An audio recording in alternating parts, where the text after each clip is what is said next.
ଖାଲି ତ हाँ हाँ गोटे 5 फुट उच्चता 40 किलो ओजनर मनुष्यटा केते बा खाइब बोली भाबुचंदी ना आपण माने। सकाळु सकाळु चकली आण देखि कणा गणिबा आशारे पिठा बनैबारे लागि गली।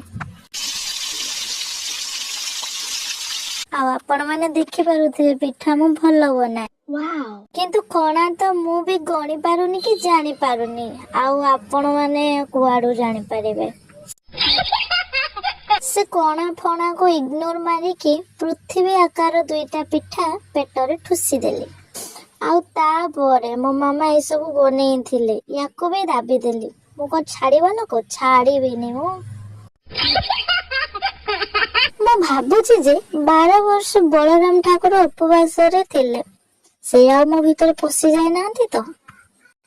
ब्रेकफास्ट सरीबार 10 मिनिट पर पुणी मते भोक लागी गला। मो परिका सर्वगिरी जे आपनक घरे किए अछन कमेंट रे प्लीज कहिबे। हाँ लाइक सब्सक्राइब न कले आपण मानक घरे पसी केते बेले भी खाई पारे। Good bye.